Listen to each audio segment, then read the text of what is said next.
Stop overpaying on your home loan. We understand that managing your finances can be overwhelming, especially as interest rates continue to rise. With access to 70 plus lenders, our team of specialised brokers will find the best rates for your specific needs. Count on us to secure a lower rate swiftly, giving you the confidence you deserve. Book an appointment with one of our experts today to protect your financial well-being and secure your future. Call us now at 02 8866 2444 or visit our website at finny.com.au.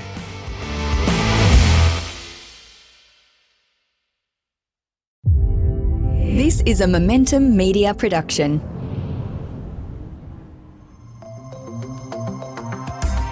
Welcome to the Smart Property Investment Show, the podcast by investors for investors. Hello, everyone. Welcome back to a brand new episode of the Smart Property Investment Show. It's Grace Ormsby here, and we always love chatting with investors. And one of our favorite investors out there is the man that you all know, Arjun Paliwal. Welcome to the show. Hey, thanks for having me, Grace. It's always good to be on, and it's definitely, you know, one of those things that I usually would shy away from saying one of my favorite, like, you know, you're saying one of my favorite investors. But today I'm pumped because it's not about me, it's about other investors. But yeah, keen as to share it. Before we do get into that, I feel like I do need to share a little bit with our listeners. You are on the cusp of becoming a dad. Yeah, I mean, we're recording this now, and it could be like any minute between now and the next 24 hours from what I hear. Which is stressful for me. I feel like we need to get through this quickly. No, look, we're expecting our first baby girl, first child. And I think just life couldn't have been better in terms of the timing of it all. I just feel like from momentum across various aspects of life, when it be, you know, health is kicking in the right direction. I'm down over 25 kilos now since the last sort of 15 months, and I'm trending to another 20 to go. Wife and I have had really sort of healthy progress with our portfolio, reaching to 12 million now, over 17 properties in the last sort of 8 years. And then now the businesses that we run, as you know, we won Buyers Agency of the Year at InvestorKit, and the team has grown to a team of 30, and my wife's business is moving from strength to strength. So like when you've got the difficulty, from what I hear from many people, of bringing a child into this world and raising a child, and for us to be able to position life in a way that's very holistic, like health, love and relationship, friend circle, family circle, business, I'm just super grateful. Hey, so I mean, yeah, the next 24 hours are going to be the most special time of my life, actually. Well, best of luck for that 24 hours and the 24 hours after that, and then the 18 years after that. Such an exciting time, Arjun. I feel like I'm going to have to get you to, you know, let us know when all that's going on. But yeah, best of luck to your wife as well. Actually, on that note, Grace, you mentioned something when you said 18 years. I mean, you know how much I love my data, how much I love my research. And I saw this thing, and look, this could be another weird Google stat that might not be true. But what I heard was that when it comes to kids, you end up only having, on average, total cumulative time of about 14 years with them. And so when I say total cumulative, I'm not saying to age 14.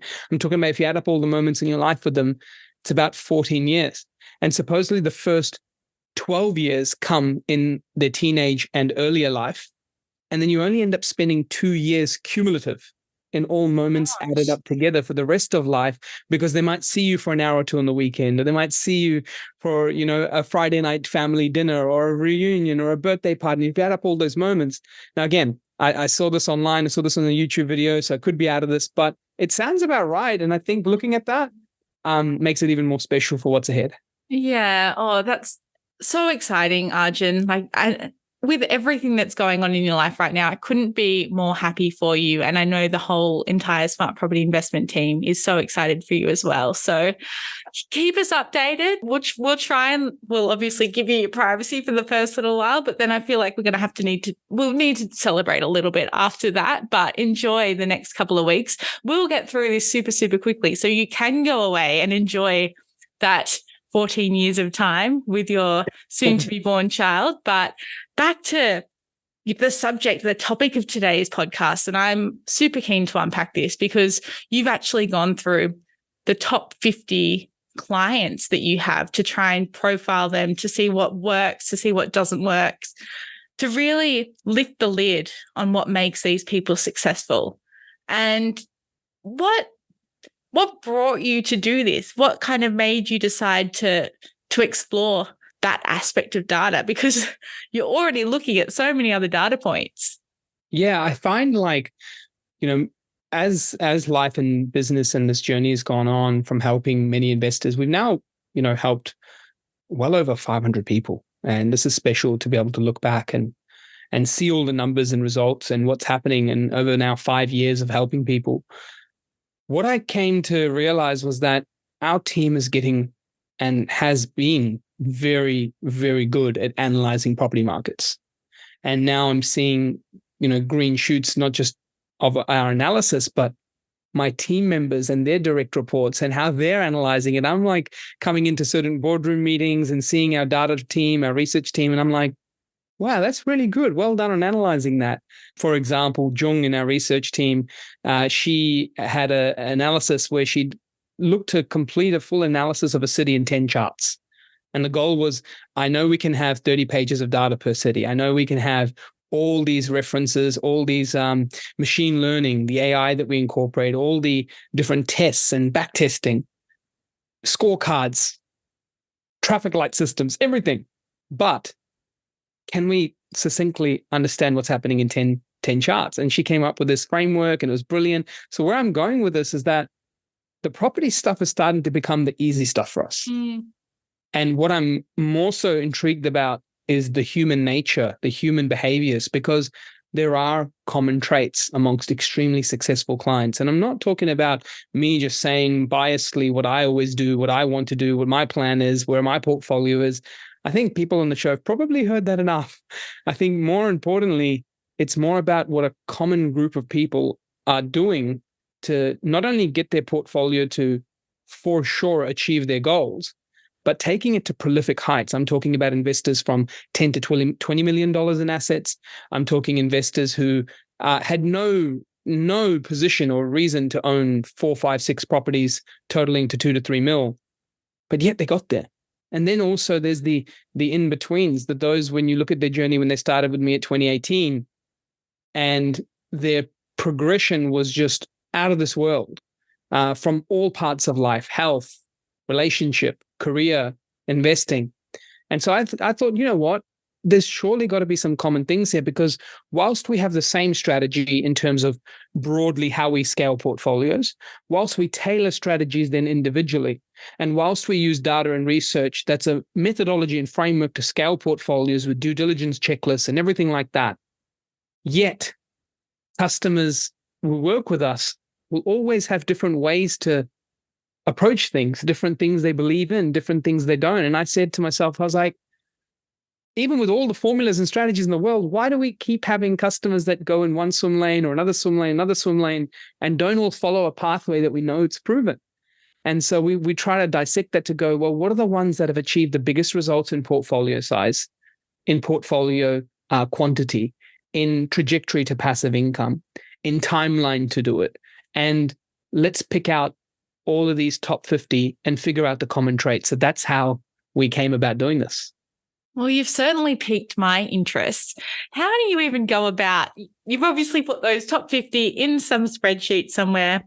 This is quite subjective and qualitative data that you would have come out with here. How did you even, look at this and succinctly bring it into 5 common traits?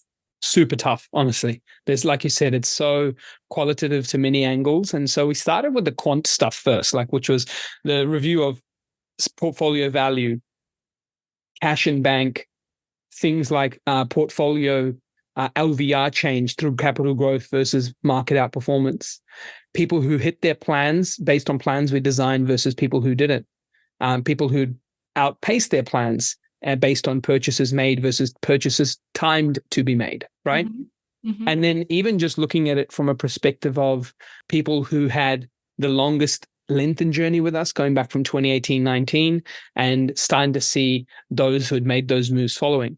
That was the quantitatives when we were really looking at portfolio performance and looking at what they intended versus what they did. Then it came down to the qualitative stuff. And I started to look at, figuring out them as humans. Like, what did I pick out? Because remember, 50 isn't a huge number. 50 is a number where you can remember the faces, remember the people, the journeys behind them, the stories behind them. I have my email trails. I can go back to my emails just to see how they responded, reacted, thought, my WhatsApp groups, my communities, all that sort of stuff. So we had a lot of deep dive into that. And then when I brought this together, I also just had a lot of thinking time just to see if there was certain moments or people that stood out with the way they approach things. And putting all this together was a mix of that qualitative and quantitative, but it was really just interesting to see the patterns that came out of it. Okay, well, I think we need to take a break there, but we'll be back in just a moment to unpack the most common traits of the most successful investors, as said by Arjun Paliwal. See you on the other side. Are you stressed out not knowing where to find distressed, off-market, high cash flow properties in high-growth areas? What about the best strategy to build a wealth-generating portfolio? Look no further. Dragan Domovsky of Buyers Agency Australia can help. With over 20 years of experience as a property investor, Dragan is a qualified property investment advisor and expert buyer's agent, so he knows how to find the best deals and negotiate for his clients. Right now, he's offering a free 45-minute strategy session to get you started, normally worth $500. Text the code BAA along with your name and email address to 0405 105074. That's 0405 105074. And take advantage of this offer. Take control of your financial future today. Welcome back to this episode of the Smart Property Investment Show. I am joined by Arjun Paliwal, who comes to us today with a pretty cool topic, the most common traits for successful investors. And Arjun, I do believe that there are 5 that you've managed to pull from 50 top investors, looking at their portfolios, thinking back to the conversations and the exchanges that you've had with those people. And this would have taken a lot of thinking time. So I feel quite privileged to be the one talking with you about this today and sharing this with our audience. Let's get straight into that first one. What is the first thing that you've realized makes for a successful investor? Yeah, so this is a very common one, and these are all common traits, right? So when I looked at the first one, it's avoiding distractions and constant pivots. And the simple way you could use one word to describe this all could be just the word focus. And this was very interesting because when I look at distractions and pivots, I'll give you some examples of if I put clients in an opposite bucket versus those that were in that top 50. None of the top 50 came to me constantly with opportunities or ideas. None of them. And by that, I mean, none of them said, hey, I'm thinking of Airbnb. I'm thinking of NDIS. I'm thinking of maybe this city. What are your thoughts? I'm thinking maybe we look at boarding houses. I'm thinking we maybe look at a subdivision into 5 and then sell 2, keep 3, and then sell 3, keep 2, maybe renovate this and then renovate that. I'm not saying any of those strategies are bad, but these strategies had nothing to do with their initial strategies, right? And none of these top 50 came to me with constant thoughts and ideas and distractions, or them using their time and focus and energy into surveying what all these opportunities had for them. They had a pathway, and then they made sure that they avoided those distractions and avoided constant pivots. They didn't come in and say, hey, look, for the next one, could we do this? Or for the next one, could we do that? It was always, we're ready for the next one. Yeah. And so that was a common theme I realized amongst them, which was avoiding distractions. And there are places all over your email inbox, your communities on social media, your friend circle, your barbecues, as we like to call it, right? These are common areas, or just the broad, wide internet. At the end of the day, advertising is all about cut through. And so that means cut through does usually not happen in boring, what works, standard solutions. And so often those who have the mental fortitude to avoid these distractions and avoid the constant pivots end up achieving the best results. I mean, it sounds so simple, doesn't it? But as you said, we've got that many, thoughts, ideas coming to us every second of every day. You only need to walk down a street and probably see a for sale or for lease sign that's going to get your brain whirring. I always think of like health, Grace, when I think of like the distractions. Could you imagine like going back to the times where the advice used to be don't eat so much, exercise regularly, and sleep well? And then it turned into don't have too much water, you'll die. Don't have too much fruit, you have sugars that will cause this, and then you'll probably die. And then don't eat too much protein because protein will cause this issue, your liver will dysfunction, and then you'll probably die. And then like everything's scaring everyone. And I remember seeing this TikTok that made me laugh. And it was about this guy who was like picking up a glass of water, and then a thing came up on the top left, and it was like showing how someone would say, don't do that, and you're going to do this, and too much of this, you'll die. Then he was picking up a banana, and it was like the same thing. And it's just like the world is more confusing than ever today. And the ones who are the most successful just don't fall to the trap. I feel like you and I have had a conversation before where we brought up the KISS principle, keep it simple, stupid. And this feels exactly like that. Nailed it. All right, let's move on because we've still got 4 common traits, I believe, to get through today. What is the second most common trait that you see among some of those top performing investors in their portfolios? Yeah. So when we reviewed, clients at InvestorKit, we noticed the second thing was following a plan. And this is almost like an opposite of the avoid distractions and the pivots. Part 2 here is following a plan. So what we do as part of our process is when clients come on board, we build out a portfolio map. And this involves a few key things: defining worst case passive income goals for property investing, figuring out what you have and understanding it deeply, and then moving to end goal, reverse engineering the number of properties, the price points, the properties, the minimum yields, when to purchase them, and the right safety net so you can constantly go without double thinking. Mm-hmm. And that was the next thing. I had whilst I remain someone who likes to be proactive and going, hey, here's a bank valuation, here's how this is traveling, this is how it's going. They were at times following me up, which was like a blessing in disguise. I was like, wait, I'm meant to tell you how your portfolio is going and when you're meant to go next. They're telling me, hey, I'm ready for the next one. My plan says 2023, we got to purchase one more Arj. It said 600K. My income's gone up. I'm thinking maybe we can stretch it a bit. Could we redesign this just to double check this? And I'm like, wow, you guys are special. Like something about you guys is all about following a plan. And you'll notice one thing: when they follow a plan, they embraced the periods of nothing. And this is sometimes an investor's hardest thing to do. Property investing is addictive. It's a drug, honestly. When you start property investing, it's not just you're buying a property and you're done with it. You enter this new world of thinking, of constant ways to, get money from the bank and do it all over again. And the satisfaction that comes from adding assets is unique to property investing. And so I think what many people get guilty of is they're constantly thinking, the next one, the next one, the next one. But the most successful investors, yes, they had a component of the next one, but it wasn't the next one today. It was the next one. And when my plan says it, or is my situation changed because now the plan should change? And so from that perspective, that was a big takeout. It's just the fact that they followed the plan and embraced the moments where you're not meant to do anything. Because any property investor who's telling you your plan equals 10 properties in 10 years and 10 purchases in 10 years, it's silly. It just doesn't take that to usually hit your goals, nor do these fancy numbers of 10 and 10 or 5 and 5 equal, success in property investing. And there are periods where in our plan, for example, in my own plan, I have one more anchor purchase to make in commercial property next year. And after I do that, my plan says to not do nothing for about 3 to 5 years. Now, let's just see if I stick to it. But I mean, the idea here is that that's my plan. And then that's the nothing I'm going to embrace. And that's just the thing that I noticed that was common amongst them.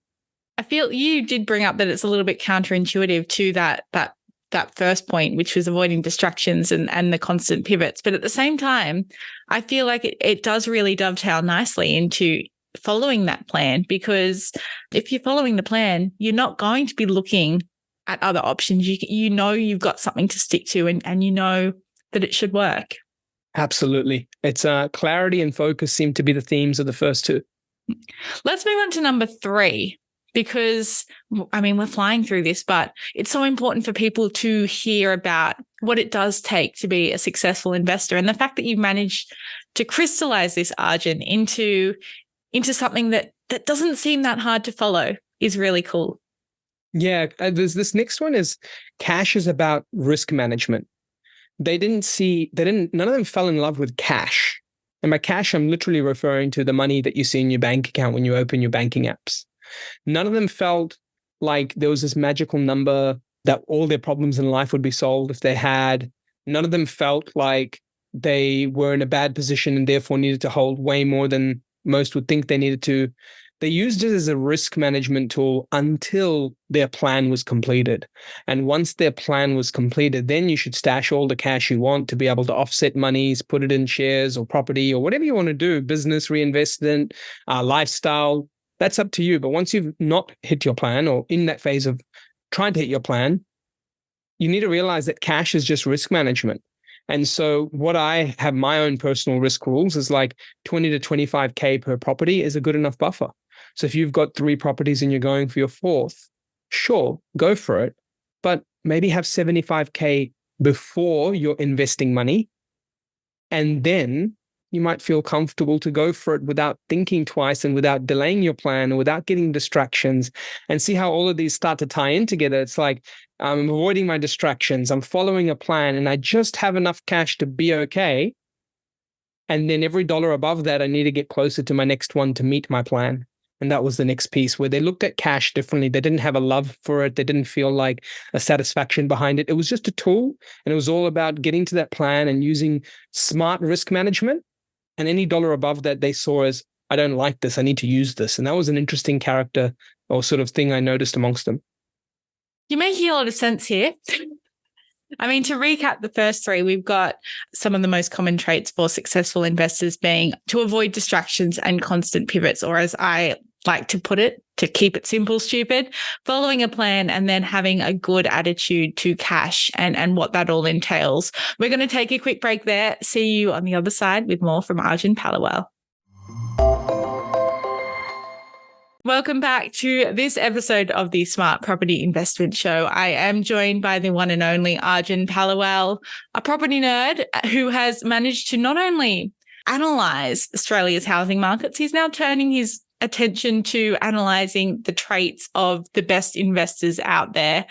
Arjun, it's been so cool to chat with you through this today. And I know you said at the beginning, it took you a while to actually, come to these 5 points.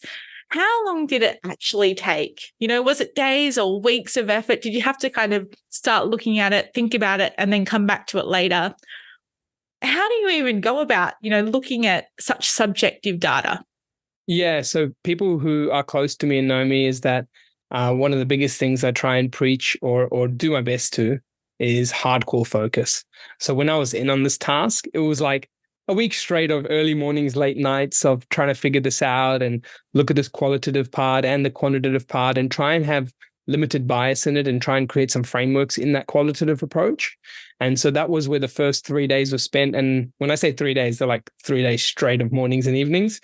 And then the rest of it was really just the quantitative piece and reorganizing it. And a good week straight of analyzing this. And it was really, really interesting just to pick these out because, like, hey, if anyone's trying to rip a page out of people who are building prolific portfolios, and it's not me and my bias, this is like 50 different families, individuals, corporate backgrounds, demographics, ages, cultural backgrounds of all types mixed within this group of 50 people.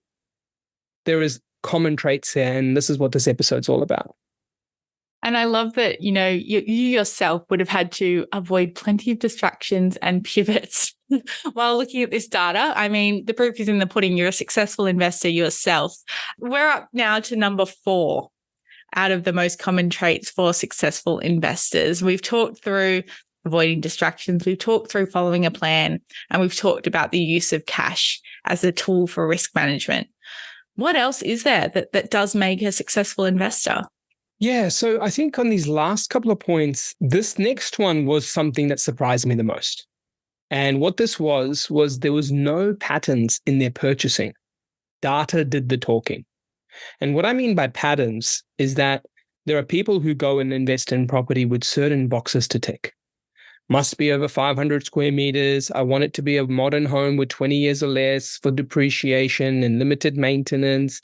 I want it to be in capital cities, or I want it to have, a family sort of setting. I want it to be this direction facing. I want it to not be near this. And the list builds.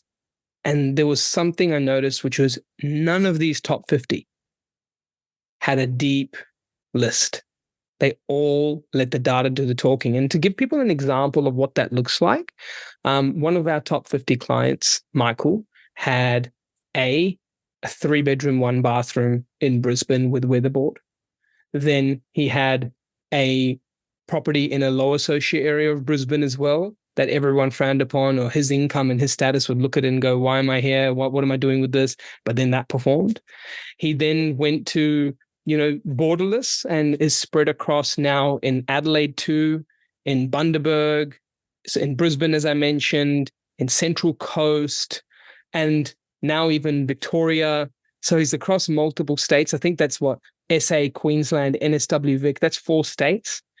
And when I looked at all of this, it was like none of these houses had a pattern. There was no commonalities of beds, bath, materials, land size, any deep and detailed points that he needed to have. It was go let the data do the talking. We have a plan. We have parameters. I'm deploying cash above my buffers, not using my buffers. I'm understanding that time is against me and I want to do my work in the shortest period of time. And I trust your research data and expertise to make decisions and due diligence to make decisions. So why am I here questioning it? Why would I engage you as a buyer's agent if I'm here to question and discuss this in multiple ways? And I said, look, there's nothing wrong with questioning this. You can. That's the part where we both gain learning of each other's preferences. But it's just something interesting I picked out. Then none of them had patterns. I can't look at any of the top 50 and realize that they all picked and needed this to happen. Sure, some had preferences, but they were willing to forego their preferences for the right deal too. And so I found that very interesting as the 4th point. I feel like that will be very reassuring to hear for a lot of the listeners out there who maybe don't feel like their property portfolio has particular rhyme or reason to it from an outsider's view. They've probably had people say, oh, why would you buy there? Or is that really what you want to do with your money? And it just shows that there's no one path to success, Arj. Yeah, it's a really good point you mentioned. I even did some review of my own portfolio. I was like, hey, I could feel comfortable in saying that my wife and I did all right with property investing. So do we have patterns? And I started jotting down all my properties. I was like, hold on a minute. There's no patterns here either. I've got a 1920s home, a 1940s home, a 1970s, 80s, and even some 2000s. There was no patterns there. Then I looked at the land sizes. Some as small as 405 and some as big as over 700. Okay, no patterns there. Then I looked at materials. I had weatherboard. I had brick. I had some funky custom architecture stuff that looked pretty cool and all sorts, and insurance quotes are the hardest to put down what material it even is because half the house is this, another half was that. And then I even looked at areas. Am I sitting in Sydney, falling in love with capital cities? No, half my portfolio is across regional markets, half in capital. Then I looked at, okay, what about geographic? There's no one state doing all the heavy lifting. It's across 5 states, Tassie, Vic, SA, Queensland, New South Wales. And so then I realized, well, surely I've got to find some pattern. Could I find maybe purchase prices? Was everything 400,000 and 500K? Well, no, I had some up to 1.7 million and some up to as cheap as 380. And so this was something I recognized that the best investors just don't have patterns. They go where their portfolio needs to take them. And usually the common threads were around certain purchase prices for that type of purchase, certain rental yields, minimums, or certain diversity across different cities. And then just wherever the data look good, eventually you will be diversified if you just go to where the data looks good. Because you can't tell me here that the next 10 years of data, everything good is just one city. It's not. So, yeah. I was about to say, bring up the point about diversification and just how important that is. And you've hit the nail on the head right there. And I guess really the pattern is no pattern, isn't it? That in itself is a pattern of going where where the path takes you and to what needs to be done for your specific goals and needs. And it's a good reminder for everyone, I think. Yeah, I think like this should give the most like weight off people's shoulders.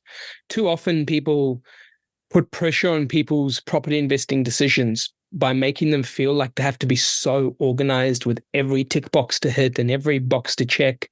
And it's not meant to be like that. Like you're not gonna, the things that we think drive property investing success and the boxes that you think are important really aren't. There is a family that will want your house for shelter. And you have to recognize that that family who wants that house for shelter is not doing it out of your interests. They're doing it out of what suits them. And there are happy families in my properties, and I'm very grateful to be able to provide that rental accommodation. And I look at it and I just go, I would live in some of my places and I would not live in some of my places. Yet that doesn't change how much rent or what's coming in or how much growth is occurring. I bet you would pick the funky architecture ones. Fun fact on that one, we actually had, that was the one in Adelaide, and we actually had settlement on a Christmas period for that one. And that meant that I had sort of a week and a bit of it vacant and I couldn't really list it online either. And so during that time, my wife and I were like, hey, it's settled. The tenant doesn't move until like Jan. And we picked up an air mattress from Kmart, threw it in a suitcase, had one suitcase to share between us, went on a small, quick domestic flight during Christmas closure period, and then went out to Adelaide and had the air mattress, pulled it out and slept in a fully empty home. And did a whole bunch of living like a local in that pocket, and we enjoyed it. So look, there's some upsides of certain houses that we wanted. And to be honest, if I get that opportunity where in the future, even the houses maybe I don't want to live in, I'd love to try that and just be in that environment and just go there and maybe try my hand at pulling out the paintbrush or something and just see what I can do as well, just because I think that will be a fulfilling experience on its own. I love that. And I feel like you hear so many negatives. No one ever wants to settle during the Christmas period, but you've just brought the coolest positive to light about it. Yeah, on that note, people should not fear that, because you can, like you said, turn that into a positive and go and live there. But the second thing is, many people don't realize that agents are actually wanting to do deals very quickly during that time period, and it benefits me, the buyer.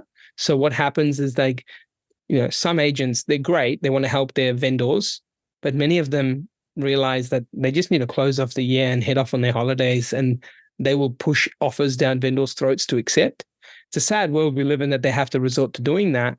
But the truth is it's what happens. And so during this sort of next few months, especially October, November, there are going to be periods where they start to settle in December. And then you get closer to November late, and then there'll be 30-day settlements that could settle in December. And then you'll have agents begging you to make it a 28-day or 26-day settlement so it comes on this side of the year. And this is where the buyers win. And so for vendors who want to put up their houses, be aware of that. Mm-hmm. And buyers that are out there, it's time to go shopping. I think a few cogs will be turning after that comment, Arjun. We still have one of the most common traits of successful investors still to unpack before the end of this episode. What is that last one? Career growth was more important to them than property portfolio growth.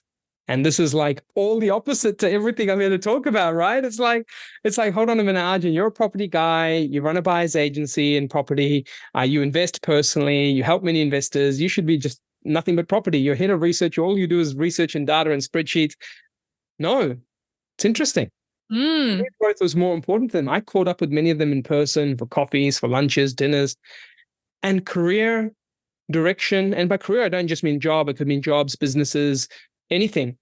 They were like having 80% of that conversation about what they're doing at work, things that they're working on, projects they're in, where they're trying to get to, the next job and what that might offer them from a salary, a career, this. And then they're throwing a subtle comment, oh yeah, when I get that pay rise, I'm coming back to you. Like, do you know what I mean? Like that's fine. But I guess the main thing was their brain was wired around the factors that they could influence and control. For some, it's like where they're going to take their business. For others, it's like the compounding growth of their business. And if they do this for X years, where that's taking them.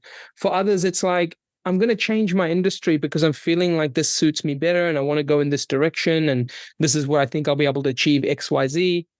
And then there's others who are talking about their day, but not in the traditional sense of my boss is bad or my job is this, it's so annoying at work or that. None of that comes out in catch-ups. It's all about, oh yeah, I'm going to try and get this certification. I'm going to try and improve this skill set. I'm working on this. I've watched this YouTube video and they talk about this framework and that rule and I'm implementing that at work. And I'm like, you guys are like super inspirational to speak to. Like, put the portfolio aside, put you being my client aside, put anything aside that like is about me or my company or you or any financial benefit. Put that aside. Just if I met them as individuals and wanted to just hang out, they're all brilliant people to hang out with just because they're also growth mindset driven and property seems to just be a tool. Property should not be the important conversation. Your portfolio should not be the important conversation. It's just the outcome. You drive a factor of career growth. There is no bigger influence on your borrowing capacity, your savings ability, your lifestyle for your family, your buffer management and risk management, your ability to be able to help others and give back, whatever is important to you. Ability to get hobbies to skills or have more time for hobbies. Whatever you enjoy in life comes from career growth, income growth, habits and finances. And these 50 people lived and breathed that. The property just happens to be an outcome of it all. It makes so much sense that a person who is motivated in their career and those career aspirations is probably just going to have success no matter what they do. Yeah. I think it's just a really cool point to think about. And the fact that all these listeners that are listening along are obviously motivated to become better informed and educate themselves around property and what it can do for them. But it can't be the be all and end all, basically. Absolutely. And, whilst property is a vehicle to create the financial exit, to create the financial support, I struggle to find one person in the top 50 that wanted to get out of it and use property to get out of it. Isn't that crazy? Every conversation, every advertisement, everything that you see in this world, every noise, every deal that you glorify about on a specific deal basis is somehow, for many conversations, linked to people getting financially free. Yet these top 50 want the opposite. They want financial success, but not financial freedom. And it's weird how that comes about, because I found it interesting that none of them targeted freedom. They wanted options with it. They wanted, yes, success with it to pass down to their generational wealth. They wanted to be able to feel fulfilled in what they're doing in terms of the accumulation of wealth and be able to, if they wanted to, but then didn't use it in the word of freedom because I have to quit what I'm doing because I hate what I'm doing. Like, people used it as an extra vehicle to add to it, an extra vehicle to feel like they could take on risks of try different jobs or career paths, but they never envisioned themselves doing nothing. And that was really interesting to see that not one person in my top 50 did it because they were trying to get out of the rat race. They did it because they had things evolved around other people, being their family, or individual and internal success, and that success was driven to them in a way of what they achieved and the milestones and goals they set, or having things behind them so they could make more courageous decisions in their career, personal, health, travel, that they envisioned themselves not making unless they felt like they'd done something for themselves. And that was a very interesting mindset, like to go, yeah, I have the money, I have the income to go and do A, B, or C of whatever's important to them. But I don't want to do it until I feel like I've done something. And that something to them was building wealth. So they felt good about doing these things because they always felt like something was working for them behind the scenes. Comes back to just having that amazing growth mindset. And I guess it really highlights the power of what a growth mindset can do and can achieve for people. And these top 50 investors and their success are the epitome of that.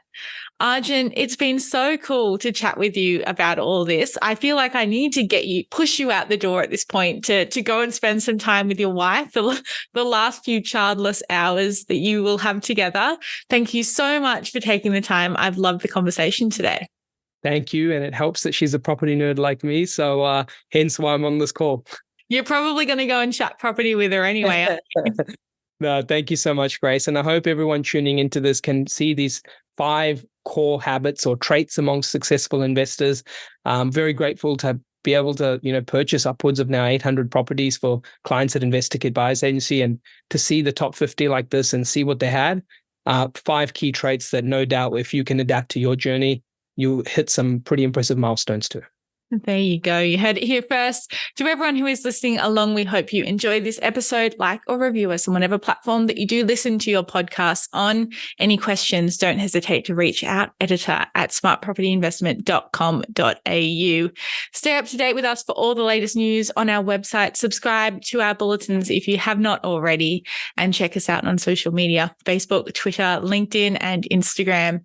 Until next time, stay safe and well wherever you're listening from. Bye-bye. The information featured in this podcast is general in nature and does not take into consideration your financial situation or individual needs and should not be relied upon. Before making any investment, insurance, tax, property or financial planning decision, you should consult a licensed professional who can advise whether your decision is appropriate for you. Guests appearing on this podcast may have a commercial relationship with the companies mentioned.